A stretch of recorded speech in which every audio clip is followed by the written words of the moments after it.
जय श्री राम।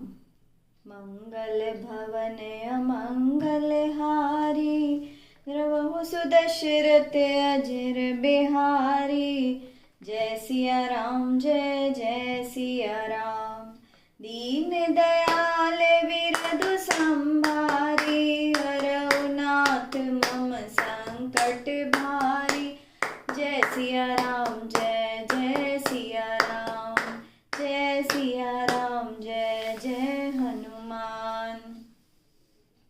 हृदय में सीता जी के सौंदर्य की सराहना करते हुए दोनों भाई भी गुरु जी के पास गए। श्री रामचंद्र जी ने विश्वामित्र जी से सब कुछ कह दिया, क्योंकि उनका स्वभाव अति सरल है, छल तो उन्हें छू भी नहीं सका। फूल पाकर मुनि ने पूजा की और फिर दोनों भाइयों को आशीर्वाद दिया कि तुम्हारे मनोरथ सफल हों। यह सुनकर श्री राम लक्ष्मण अत्यंत प्रसन्न हुए। मुनि विश्वामित्र जी भोजन करके प्राचीन कथाएं कहने लगे। इतने में दिन बीत गया और गुरु की आज्ञा पाकर दोनों भाई संध्या करने चले। उधर पूर्व दिशा में चंद्रमा उदय हुआ। श्री रामचंद्र जी ने उसे सीता के मुख के समान समझकर सुख पाया। फिर मन में विचार किया कि यह चंद्रमा तो सीता जी के मुख के समान नहीं है। खारे समुद्र में से यह जन्मा, फिर विष इसका भाई। दिन में यह मलिन रहता है और काले दाग से युक्त है। बेचारा गरीब चंद्रमा सीता जी के मुख की बराबरी किस प्रकार कर सकता है। फिर यह घटता बढ़ता भी है और विरहिणी स्त्रियों को दुख देने वाला है। राहु इसे ग्रस लेता है।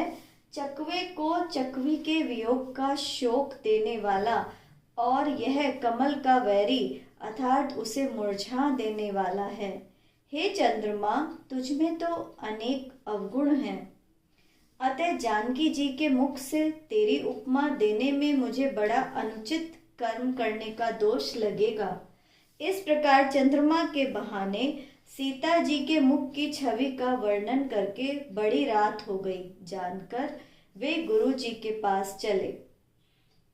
मुनि के चरण कमलों में प्रणाम कर तथा उनसे आज्ञा लेकर उन्होंने विश्राम किया। रात बीतने पर श्री रघुनाथ जी जाग उठे और लक्ष्मण से कहने लगे, हे तात, देखो कमल, चक्रवाक और समस्त संसार को सुख देने वाला अरुणोदय हो गया है। तब लक्ष्मण जी दोनों हाथ जोड़कर कोमल वाणी से बोले। अरुणोदय होने से कुमुदिनी सकुचा गई और तारागणों का प्रकाश भी फीका पड़ गया। मानो आपको आया जानकर सब राजा बलहीन हो गए हों। सब राजा रूपी तारे उजाला करते हैं, पर वे धनुष रूपी महान अंधकार को नहीं हटा सकते। रात्रि का अंत होने से कमल, चकवे, भौरा तथा नाना प्रकार के पक्षी प्रसन्न हो रहे हैं। वैसे ही प्रभु आपके भक्त धनुष टूटने पर सुखी होंगे। सूर्य उदय हुआ, बिना ही परिश्रम के अंधकार नष्ट हो गया, तारे छिप गए और संसार में प्रकाश हो गया। हे रघुकुल भूषण राम, सूर्य ने अपने उदय के बहाने सब राजाओं को आपका प्रताप दिखा दिया है। आपकी भुजाओं के बल की महिमा को दिखाने के लिए ही धनुष तोड़ने की यह परिपाटी प्रकट हुई है। भाई के वचन सुनकर प्रभु मुस्कुराए। फिर श्री राम जी ने शौच से निवृत्त होकर स्नान किया और नित्य कर्म करके वे गुरु जी के पास आए और गुरु जी के चरण कमलों में सिर झुकाया।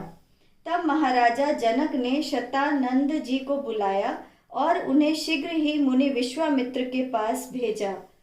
उन्होंने आकर जनक जी की विनती सुनाई। विश्वामित्र जी ने प्रसन्न होकर दोनों भाइयों को बुलाया।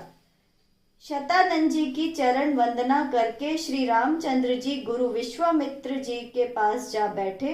तब मुनि ने कहा, हे तात, चलो, जनक जी ने बुलाया है। मंगल भवने अमंगल हारी, द्रवहु सुदशरथ अजर बिहारी। जय सिया राम जय जय सिया राम। दीन दयाल संकट भारी। जय सिया राम जय जय सिया राम, जय सिया राम जय जय हनुमान। जय श्री राम।